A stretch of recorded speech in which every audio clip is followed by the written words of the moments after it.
coming up next, I'm giving y'all a story about a meat butcher that gets tired of customers messing up his counter. He's tired of cleaning up behind messy people. Stay tuned, y'all, and y'all gonna find out exactly what happened at this supermarket. It was diabolical. What up, what up, what up? We are back. Who am I? Jersey Street Corner, and this is the Prison Talk Show, people. Now, again, y'all, I have to drop a disclaimer. A lot of these stories, well, all of these stories that you hear are true. Now, I cannot give people's names, addresses, real states, etc., etc. Therefore, I'm going to supplement, y'all. I'm going to supplement and give y'all made up names, made up states, etc., etc. As per YouTube. Because I don't want no problems, y'all. But these stories keep coming, and I think y'all need to hear them. So, without further ado, let's get into this one. Now, let's say this guy, his name is Reggie. Reggie the Butcher. And he works at a supermarket. He's a part-time butcher. He works about 30 hours a week. And let's say this is all going down in Florida. Right? Now, Reggie works hard. He gets up every day. Same routine. Drives in there. He ready to cut meat all day long, y'all. He gonna put at least 6 hours in, maybe 7 if they want him to stay longer. And he gonna be on them blocks, chopping. Bang, bang, bang, all day long. And now, his normal routine, when he's done chopping, you know, making steaks and etc., stew meat, what have you. After all of that's done, he takes his trim, and then that's when he starts making his ground beef. So, when he's done with all of that, he packages it up. And he wraps them, and he packs them out. And he takes pride in his work, y'all. Reggie takes pride in everything he does. His labels have to be perfectly square on the package, else he'll rip that plastic off and do it again. Everything has to go out with a presentation. He holds it to a high standard. Reggie's been working over 20 years in this same field. Now, some people will say, well, if he's so good at what he does, why didn't he move on to be a manager or full-time? Reggie didn't want that. He's not looking for full-time.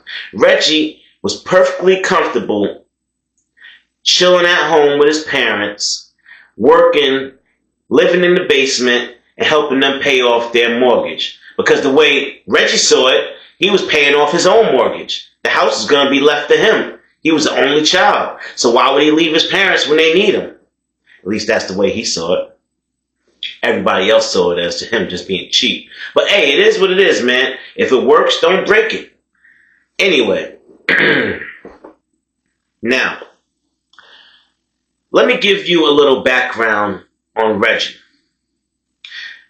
Well, for one, the reason Reggie is at a supermarket in the first place is because, well, you guessed it, y'all. He's a felon. He's been to jail before. He's done a little bit, maybe like 2 years or something. And he was forced to get a job by his parole officer. So, Reggie landed at the supermarket. He said that was the only thing that answered. They didn't care about his record. They said, hey, listen, if you're going to show up, we're going to give you the job. And he said, shoot, man, I got to show up. I got to be here. I need y'all more than y'all need me. And with that, he started working, and he proved his point, and 20 years later, Reggie is still on that job. He been done with parole, y'all. Reggie been done with parole. He done grown up. You know, he's dealing with his issues in life. And we'll get to what got him in jail the first time a little later on in the story, because it's going to all tie in. So, Reggie would just come to work. You know, he was a quiet guy. He didn't talk that much. Stayed away from the women. He didn't want no problems. And he was an alright guy. Customers liked him. You know, they congratulated him on his success of being there so long. And, you know, a lot of them would say, hey, you know, hope to see you around. Hope to see you around. Because they know the supermarket's a revolving door. People are in and out, in and out. You might see someone 1 week, and 4 weeks later, boom, they're gone. It just happens like that. So the customers would grow to, you know, acknowledge his work. And they would appreciate it, and they would come up to him and say, this case looks beautiful. Oh, I love shopping here. You do a great job maintaining this case. I never seen a meat case look so good. Well, that would just put the biggest smile on Reggie's face. And well, y'all, Reggie, he decided he was going to go on lunch one day. Case looked beautiful. And said, I'm going to go on my 30-minute. It's a little early, but I'm going to go on my 30-minute lunch. And maybe I'm going to take my 15-minute break along with that. You know, because I'm a little tired today. So Reggie said he's going to take himself 45 minutes today. Cool. He goes, gets his lunch. Then he grabs a coffee. He goes outside to the bench for a little smoke. And he's enjoying the rest of his time. He's playing games on his phone. Now, y'all, this is where things start to get a little crazy. And we're about to tie things together for you. So Reggie will come back inside from his lunch, and he would see a customer, a lady. This woman is rummaging through the chopped meat. Now, the chopped meat section is about 6 feet by probably 3 feet. You got 3 shelves up, 6 feet wide. She is all over the place, y'all. All 3 shelves. And as she's looking at the stuff, she's just dropping them, tossing them behind her. Like, she ain't have a care in the world. Customers are looking at her. Everybody's wondering, is there something wrong with this lady? There's got to be something wrong with her. Why is she doing that? She's disrespecting the meat. Like, other customers have to pick that up and buy them, and you're potentially poking holes in them and damaging them and pressing your finger in them and all types of crazy stuff. So, Reggie, as he's coming back from his break, sees this happening up the aisle. Now, he's already, amped up. He starts hauling ass up the aisle. I mean, first he's walking fast. Then he's pretty much jogging, y'all, to get to this lady before she destroys this case any further. And he gets there and he says, "Excuse me, ma'am, how you doing today? Can I help you find anything?" She turned around, looked him up and down, rolled her eyes and said, "No, I'm fine. I'm just looking for the cheapest price." First he tries to explain to her that, well, there's 3 different shelves and they're all different prices. You have to pick the shelf you want first and then look through that shelf if you're looking for the cheapest price. She looked at him and said, "I'm just looking for the cheapest price, period, out of all the shelves." And he said, "Oh, all right, I understand, I get it. Well, could you do me a favor and maybe not mess the case up while you're doing it? Or could you put those packs that you threw to the side back when you're done?" Again, she looked at him with the side eye, rolled them, and said, "Ain't that your job? Ain't you supposed to clean up behind me?" And he looked at her and he just gave her a smile. And the smile that he gave her should have indicated to her that something's not right. Reggie gave her the creepiest smile. I mean, it was almost ear to ear like the Joker. He just stood there and watched her until she was done. And she found the one she wanted, y'all. And he waited. His eyes was raging. And she got the one she wanted, put it in her cart, and started to walk off. And he said, "Excuse me, ma'am. I think you forgot to fix the case." She looked at him and said, "Don't make me get your manager. Do not make me go and get your manager. That's your job. Clean the shelves up. Put the food back on the shelf like you're supposed to, boy." Now, let's pause with the story right there. Because right now, we got to get into Reggie and his charges. Reggie, aka Reggie the Butcher. He was charged with stalking. You can't say domestic abuse, but being that it was a woman, domestic abuse. This guy was charged with breaking and entering, theft. So, this is all going back 20 years prior. Reggie used to be in the streets. He'd rob your house, your car, whatever. Now, Reggie didn't play with them things. He wasn't out there. He wasn't strong-arming, but he was a bad guy. And part of his release was that he stay away from women and children, which is why in the supermarket, he'll wave, he'll say hi, and he'll quickly scurry on off because he don't want no problems. Now, the abuse that happened 20 years prior, he ended up stalking somebody that he liked. Now, this is how he did it, y'all. Maybe Reggie should have ended up working for the cops instead of working in the streets, because this guy was able to get a phone number, follow somebody, find their address, break and enter into their house when they were not home, steal garments from this woman to do videos with and send them to her to let her know that he had been in her house and he had stolen her undergarments. Now that's sick, y'all.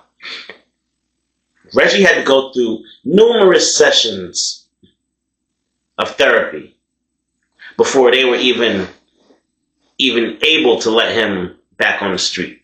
And the problem with this is that, unprovoked, Reggie's just a nice guy. But you know what happens when you poke the bear. Not saying that it's right, but Reggie's mind doesn't think that way. Reggie doesn't know right from wrong. Reggie is just trying to make it, y'all. And this lady, this customer, she just threw Reggie back into that rage that he had 20 years prior. And Reggie is ready to go apeshit. So the first thing he does is he just politely walks away. But now, Reggie doesn't take his coat off and, put his butcher coat back on like he's going back to work. Because remember, I said he had just came back from break. He was still clocked out, y'all. He just made a U-turn and went right back down out the store. He ain't tell nobody he wasn't coming back. Nothing. He just went out. Now, maybe about 20, 25 minutes would pass by. The lady would finish her shopping. She'd check out and proceed to walk out to her car. Well, y'all, Reggie was already out in his car. And he was waiting right up front in the entranceway in his car. And he knew what she looked like. He would just wait to see her drive on by. He let her go by, then he let another car go by. Then he got behind that car and started following. Reggie followed her all the way home, y'all. And he stopped about a half a block before she pulled over when he seen her put the blinker over. And he watched her unload her car, take her stuff out, and walk into her house. Now he documented that address, y'all. Now, believe it or not, people, from an address you can find out many things. He started reverse looking up this, looking up that. He's looking up how much the house is worth, all types of things that he ain't got no business knowing or even caring about. Now, Reggie goes back to work. And, as soon as he gets back, because he had been gone now for an extra 30 minutes, and he gets back, and his boss is like, "Hey, Reggie, where'd you go? We was looking for you." He's like, "Oh, man, I had an emergency. I dropped my wallet at the gas station when I went on lunch. I had to go all the way back to get it." He's like, "Oh, all right. Next time, let somebody know, Reggie. We worried about you. We're looking all over for you." He's like, "Hey, no problem, boss. I'm sorry. He gets back to work. He gets in there, starts chopping. Bam, bang, bang. And, he's just actioning up the ground beef, going about his day. The next day will come. Reggie, he said, "All right, now I got to learn her work schedule. I got to know when she's not going to be at that house so I can go in there and investigate and see what she got." And he did just that. On his day off, he got up early in the morning, y'all, and he staked out that house like a cop. And he waited for first movement.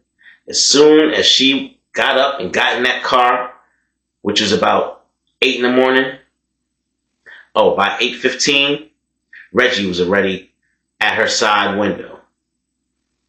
Yeah, y'all. Reggie done cut the power lines so the ADT wouldn't work. Now, this guy slid in her window like Debo. Real quick. Big old knife. He gets up in there. He goes right for the bedroom, y'all. Goes right for her dressers, and he goes through her underwear drawer. And he finds a red pair that he liked, and then he takes a bra. He finds a red matching pair, and that's all he came in there to get, y'all. This pervert just risked his life breaking in the house to go snatch somebody's undergarments. Now, he got what he want. He out. Closed it up, made it look like he was never even there. Even kind of folded the clothes neatly. Pushed it back. Now, he would go, and he would get a video camera, and he would put all of those garments that he took on a doll, y'all. He had a life-size doll because obviously a guy living in the basement at his mom's, he probably got a doll. Anyway, this guy did the video with all of her garments, and he sent it to her. She immediately replied back, "OMG, who is this? How did you get those?" And he just texts back, "Ha ha, ha ha, ha." And now she's scared. She wondering, like, what's going on? How is this possible? And she thinking, did I leave my stuff in the laundromat or something? Or what did I do? Nah. Day 3 will come. Now, Reggie, he's far beyond the games. He is at an all-time high when it comes to this stalking shit. Reggie done broke into her car. Yeah, y'all. He done snapped pictures of her insurance and registration. He seen a couple of family pictures in the glove compartment. He done took pictures of all that. He texted those to her the next day. And she's at work. She's like, "Oh my gosh. How would he get these things? What? My car is here." And Reggie didn't care where she was at because Reggie knew where she was at all times. Reggie was on her ass. For real.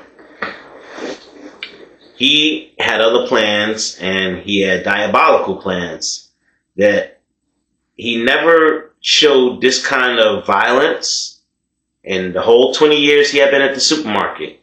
But this lady spent him the wrong way.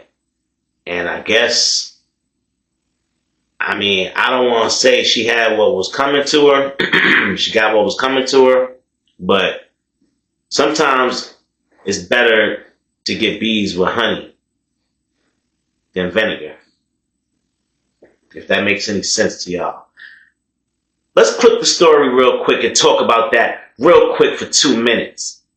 The next time you see somebody working in the supermarket, you pull them aside and say, thank you for doing your job. Thank you for presenting this food to me so beautifully. Thank you for making sure this food is up to par and safe for me to consume. Next time you walk into a grocery department, you tell your meat guy or your produce guy or your dairy guy or anybody in the store you want, you pull them aside and say, hey, I appreciate you for being you. All right, y'all, back to the story. I just wanted to drop that little knowledge on y'all real quick because I feel that supermarket workers are one of the most disrespected people in the job force today. And it ain't right. It ain't right, y'all. They do a lot for y'all. So, and PSA, by no means am I advocating for what the heck Reggie did. Because Reggie is diabolical and, well, karma will come to him one day, I'm guessing. Now, the lady was at work. Reggie is actually downstairs at her job, but she don't even know, y'all. She don't remember Reggie. He was so insignificant to her, she wouldn't have remembered him if he was in her face, which he was in the supermarket. He's hiding in her back seat, y'all. He's waiting for her to get off, and he's going to grab her, y'all. And well, that's what happened. As soon as she got in there, put the key in the car, he grabbed her from that back seat and told her to drive. He put a blade to her. He said, drive this car or I'll do you right here. Drive this car. She had no idea who he was. Drive it where? Drive it home. And he repeated her address to her. How do you know that? Drive! And he smacked the crap out of her. Bang! Bang! Drive! She started driving, y'all. She's scared. She's shaking. She's crying. He don't care. Now, Reggie, he did a little bit of shopping of his own before he came out the house today. Before he came out to see her. He had a big old bag next to him. Supermarket bag. When they get to the house, he grabs the bag, he grabs her by her hair, and he pretty much forces her to open the door. He gets her inside, takes her up to the bedroom, closes all the windows, locks all the doors, the windows, makes sure everything's shut, because he don't want nobody to hear any screaming or crying, because he has big plans for her. Yeah, y'all. He opened the bag, and he had 5 pounds of ground beef, y'all. Do y'all know what 5 pounds of ground beef looks like? It's a package about this big, about like that thick. It's a lot of damn beef, y'all. He told her, you was looking for the cheapest one, right? She said, what? You was looking for the cheapest one, right? He said, oh my God, it's you. It's you. I got the cheapest one. What do you want? Oh, you didn't get the cheapest one. The cheapest one is the free one. Pull that beef out. Rip the cellophane off. Toss to the side. This is all free. Just for you, y'all. He tied her up to the bedpost. And he got in front of her. And he said, well, today I hope you haven't had lunch yet. And he starts shoving that ground beef down her throat, y'all. One scoop after another. She's yelling and struggling and spitting and everything else. Every time she spit, he smack her. Bang, bang! Do it again. He holding her nose, pushing that ground beef in. Rah, rah, rah, rah. You're gonna eat all of it.